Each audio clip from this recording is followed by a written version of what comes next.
चलिए हम केमिस्ट्री के अपने टॉपिक पे क्लियर करते हैं। ठीक है, मूल प्रभाज हमने पढ़ा था, तो मूल प्रभाज के न्यूमेरिकल जो है क्या करेंगे, सॉल्व करेंगे। ठीक है, तो मूल प्रभाज में हमने पढ़ा था कि x1 और x2, x1 plus x2 equal to 1, ये हमेशा जो है एक के बराबर होते हैं। ठीक है, अब इसके न्यूमेरिकल को भी हम सॉल्व करेंगे। इससे पहले छोटा सा टॉपिक से और हमारा उसे भी क्लियर कर लेते हैं कि n तथा m में संबंध, m तथा n में संबंध, m तथा n में संबंध, इनके संबंध कौन कौन से हैं इससे हम देख लेते हैं। ठीक है, तो संबंध को भी क्लियर करते चलेंगे जिससे हमारा सारा चीज क्लियर हो जाए। ठीक है, तो यहाँ पे अम्ल के लिए, किसके लिए, अम्ल के लिए, अम्ल के लिए, जब अम्ल के लिए हमें ज्ञात करना होगा तब n तथा m में संबंध क्या होगा, तो यहाँ पे होगा n गुणे, n बराबर m गुणे क्षारकों के लिए या क्षार। ठीक है, n गुणे क्षारक या लिखेंगे या क्षारकता लिखेंगे, क्या लिखेंगे, क्षारकता। ठीक है, ये अम्ल के लिए होगा, ये पहले फार्मूला हमारा जो है बन के तैयार होगा। ठीक है, अम्ल के लिए n बराबर m गुणे क्षारकता। ऐसे ही हमारे क्षार के लिए रहेगा दोस्तों। ठीक है, ये अम्ल के लिए हो गया, क्षारों के लिए हो जाएगा या क्षार के लिए हो जाएगा, क्षार के लिए। तो क्षार के लिए क्या फार्मूला बन जाएगा, तो क्षार के लिए फार्मूला हमारा बन जाएगा दोस्तों। ठीक है, ऐसे ही सेम ही रहेगा, n बराबर m गुणे, यहाँ क्षारकता लिखे हैं, यहाँ अम्लता लिख देंगे, क्या लिख देंगे, अम्लता लिख देंगे। ये भी हमारे पॉइंट से जो है क्या हो जाएंगे, क्लियर हो जाएंगे। ठीक है, एक हमारा अम्ल के लिए n बराबर m गुणे क्षारकता है, एक क्षार के लिए हमारा जो है क्या है, n बराबर m गुणे अम्लता है। ठीक है, ये दो पॉइंट्स हमारे क्लियर होंगे, ये फार्मूले हैं जिसके लिए हम जो है ज्ञात करेंगे। किसी भी अम्ल में विस्थापनीय H प्लस की संख्या क्षारकता कहलाती है। ठीक है, इसमें बताया जा रहा है कोई भी अम्ल है, यहाँ पे हम नोट कर लेंगे, किसी भी अम्ल में, किसी भी अम्ल में विस्थापनित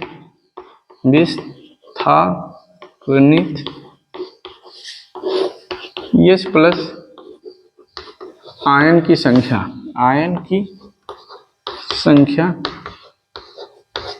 H प्लस आयन की संख्या क्षारकता कहलाती है। क्या कहलाती है, क्षारकता कहलाती है, क्षारकता कहलाती है। ठीक है, क्या कहलाती है, क्षारकता कहलाती है। कोई भी अम्ल रहेगा, कितना विस्थापनित हो रहा है उसे उसकी हम क्या कहेंगे, क्षारकता कहेंगे।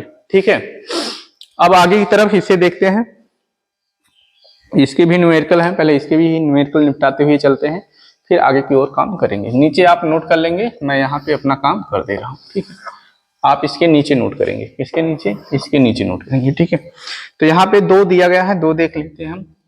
HNO3 गिव्स आउट, तो ये हमारा बनाएगा H प्लस और NO3 माइनस। ठीक है, इसमें पूछ रहा है कि इसकी क्षारकता कितनी है, तो अभी बताया गया कि जितने H प्लस आयन विस्थापित होंगे उतनी उसकी क्षारकता कहलाएगी। तो इसमें H प्लस आयन की संख्या कितनी है, 1 है, तो इसकी क्षारकता कितनी हो जाएगी, इसकी क्षारकता कितनी हो जाएगी, 1 हो जाएगी, क्षारकता 1 हो जाएगी। ठीक है, अगला पॉइंट इसमें अगला देख लेंगे और थोड़ा सा हम क्लियर कर लेंगे।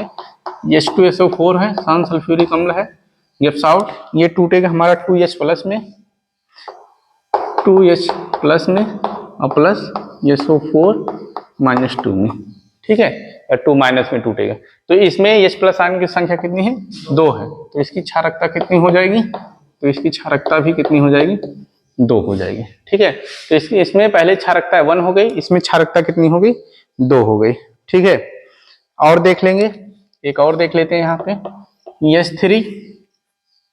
H3PO4, H3PO4, तो इसमें हमारा 3H plus plus PO3 minus 3 में टूट गया है, तो इसमें H प्लस की संख्या कितनी है, तो 3 है, तो इसकी क्षारकता कितनी हो जाएगी, 3 हो जाएगी। ठीक है, इसी तरह से हमें इसकी क्षारकता अम्लता जो है ज्ञात कर लेनी। ठीक, तो इतना आपके पॉइंट क्लियर हो गए होंगे, फिर हम इसके जो है न्यूमेरिकल को सॉल्व करना शुरू करते हैं। ठीक है, अच्छे से सारे पॉइंट को नोट करेंगे और लिखते रहेंगे, कोई दिक्कत नहीं है। आप जो है अपने दोस्तों तक भी शेयर करते रहिए, इतना छोटा सा काम आप कर सकते हैं और आपको इतने छोटे से काम में कोई प्रॉब्लम नहीं होगी। ठीक है, आप नोट कर लिए होंगे और मैं जो है इसे साफ करता, नहीं नोट किए होंगे तो वीडियो को रोक के नोट कर लेंगे, कोई दिक्कत नहीं है। ठीक है, क्योंकि आपको ये रिकॉर्डिंग क्लास मिल जा रही, लाइव क्लास नहीं है, तो आप ऐसा काम कर सकते हैं।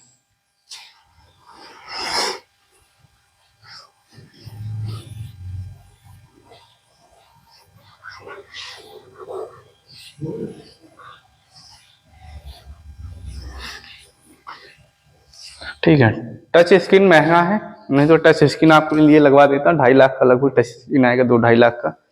ठीक है, नहीं तो टच स्क्रीन आपके लिए लगवा के अच्छे से तब उस पर जो है पीपीटी बना के भेजता। ठीक है, तो इतने तो पैसे हैं नहीं कि आपके लिए टच स्क्रीन लगवाया जाए, फिर भी जितने से काम हो रहा है उतना काम आपके लिए कराया जा रहा है। ठीक, तो यहाँ पे हम क्वेश्चन को नोट करेंगे और क्वेश्चन को एक एक करके करेंगे। ठीक है, तो क्वेश्चन हमारा क्या है,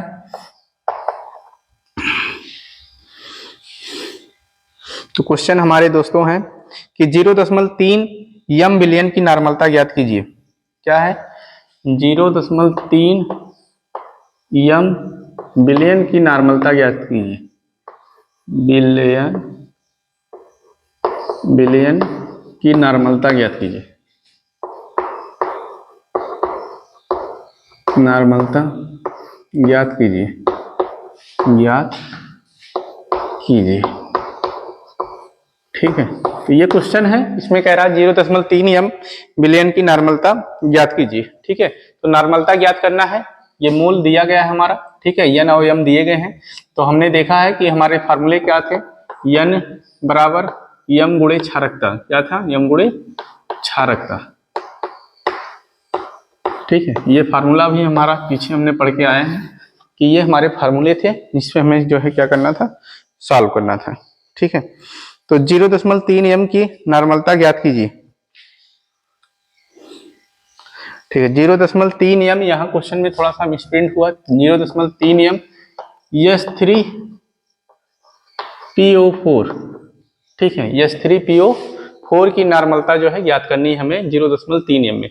तो अभी हमने इससे पहले पढ़ा था कि S3PO4 में हमारा जो है क्षारकता 3 आया था। कैसे आया था, ये 3H प्लस में टूट रहा था और प्लस हमारा PO4 - 3 में टूट रहा था। ठीक है, तो इसमें 3H प्लस आयन विस्थापित हो रहे थे, तो इसकी क्षारकता कितनी थी, 3 थी। और n का मान यहाँ हमें दिया गया है, m का मान 0.3, तो कुछ नहीं करना है, n बराबर 0.3 m।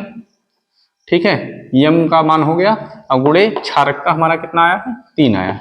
इसे हम गुणा कर लेंगे दोस्तों, तो 3 त्रिका 9।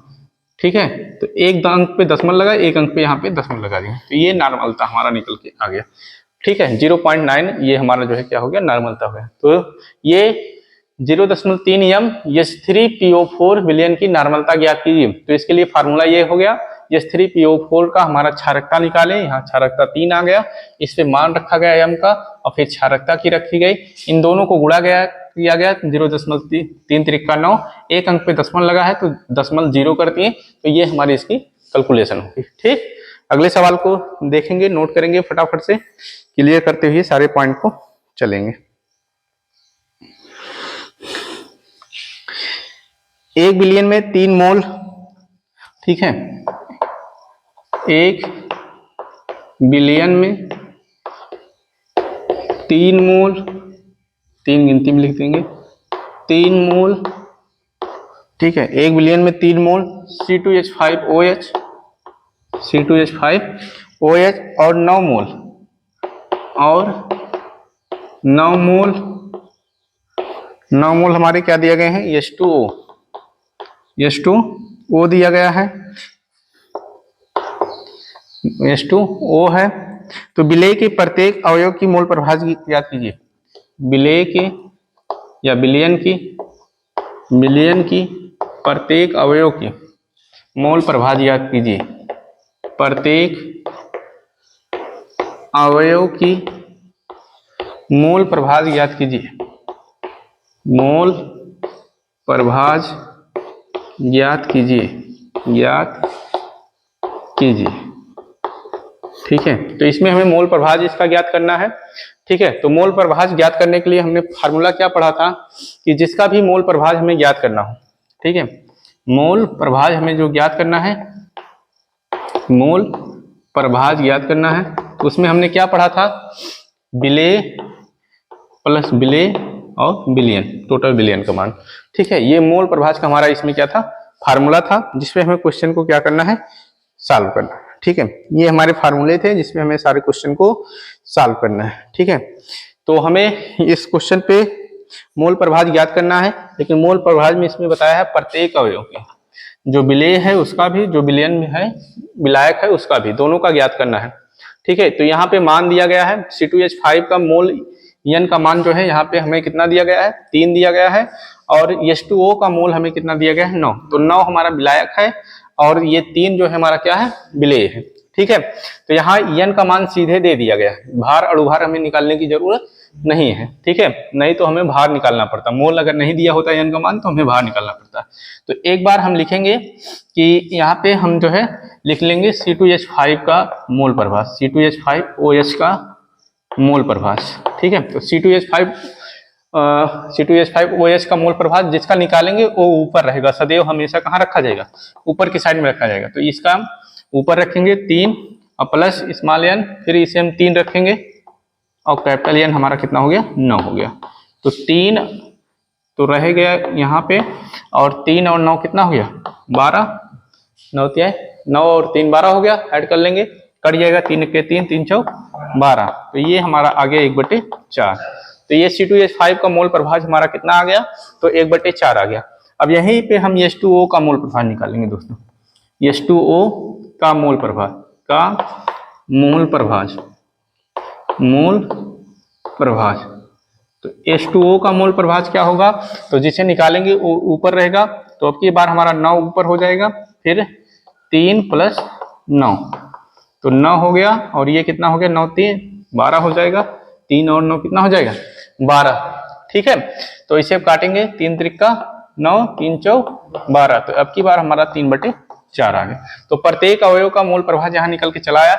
एक बार H2O का हमारा जो है दोस्तों 3/4 आ गया, और C2H5OH का एथिल अल्कोहल का हमारा जो है 1/4 आ गया। इसी तरह से मोल प्रभाज को ज्ञात करेंगे। एक न्यूमेरिकल और यहाँ पे देखते हैं, जिससे और हमारे टॉपिक से जो है अच्छे से क्या हो जाए, क्लियर हो जाएंगे। आपकी भार बटे अणुभार वाला हम देखते हैं, ठीक है।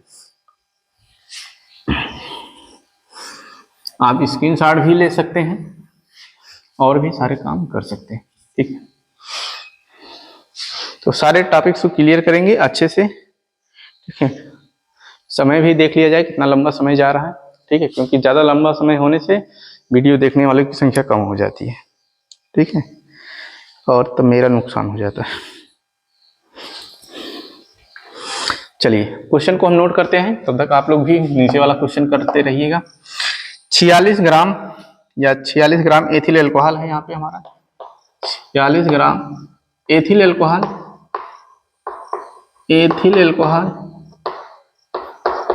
46 ग्राम एथिल अल्कोहल तथा 36 ग्राम जल के विलयन में, तथा 36 ग्राम जल के विलयन में, जल के विलयन में,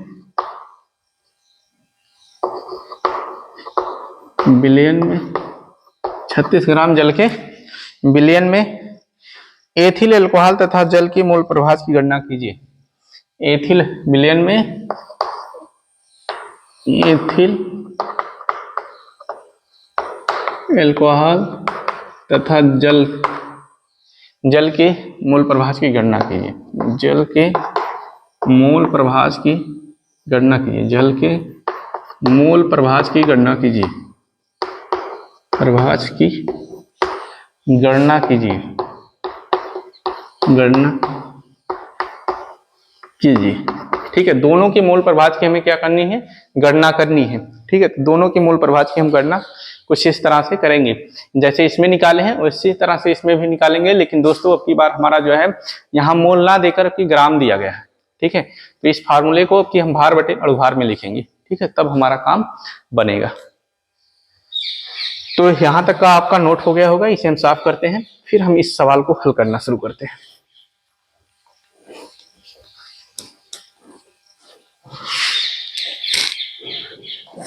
ठीक है, इसे हम देखेंगे, इसका आंसर सॉल्व करने का प्रयास करेंगे।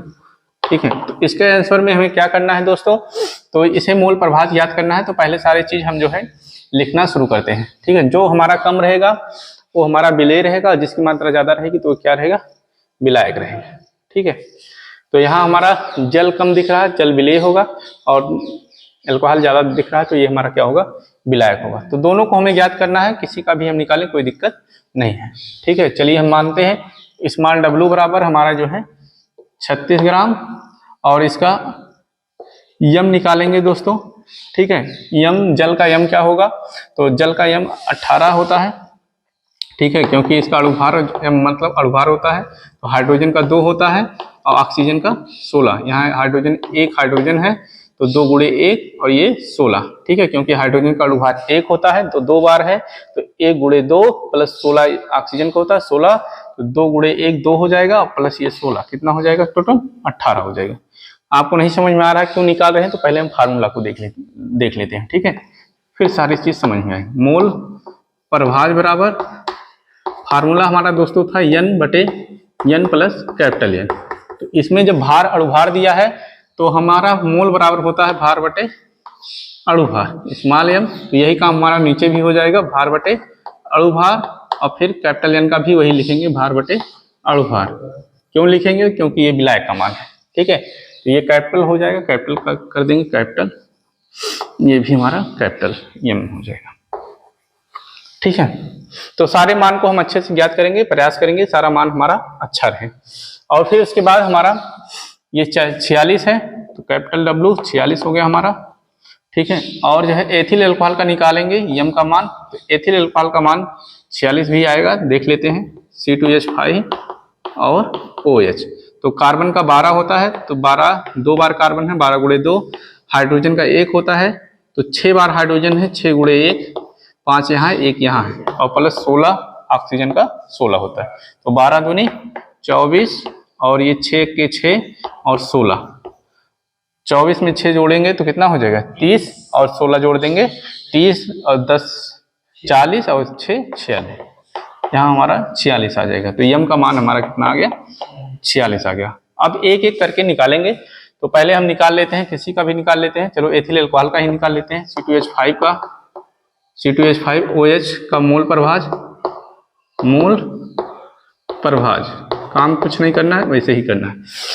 तो C2H5 का मोल प्रभाज करना है हमें, तो हम पहले जो है ऊपर कितना लिखेंगे, C2H5 का मोल प्रभाज, तो स्मॉल W का मान हमारा कितना है, स्मॉल W का मान 36 बटे 18, फिर हमारा कितना हो जाएगा 36 बटे 18 प्लस, और हमारा की बार कैपिटल W का मान कितना है 46, 46 बटे 46 कट गया, 18 दूनी 36, और ये 18 दूनी 36।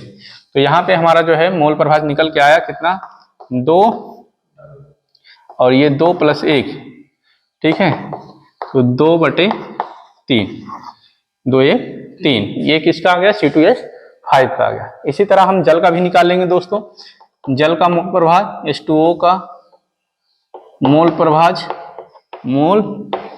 प्रभाज, तो जिसका निकालेंगे उसे ऊपर लिखेंगे। तो H2O का मोल प्रभाज हमारा जब निकलेगा, तो अब की बार हमारा जब H2O का निकालेंगे, सॉरी यहाँ पे हमने निकाल दिया किसका, यहाँ हमारा निकल गया ये जल का हो गया, यहाँ पे गलत हो गया, क्योंकि जिसका निकालते हैं उसे ऊपर लिखते हैं। तो ये हमारा H2O कर देते हैं, यहाँ C2H5OH कर देंगे, C2H5OH कर देंगे। ठीक है, तो अब की हमारा 46 बटे 46 हो जाएगा, क्योंकि ये W कैपिटल W और स्मॉल m कैपिटल M आ जाएगा 46 बटे 46, और यहाँ हमारा हो जाएगा 36 बटे 18 प्लस 46 बटे 46। ठीक है, तो 46 1 46, 18 दूनी 36, ठीक है, और ये 46 1 46। तो अब की बार हमारा अनुपात निकल के आएगा कितना, 1 बचा है नीचे, 2 1 3, तो 1 बटे 3 आ गया। तो इसका मोल प्रभाज ये आ गया, इसका मोल प्रभाज ये आ गया। तो इसी तरह से हम सारे मोल प्रभाज को अपने क्लियर करेंगे, कोई दिक्कत नहीं है। कोई दिक्कत रहेगी तो आप अगले वीडियो में बताइएगा।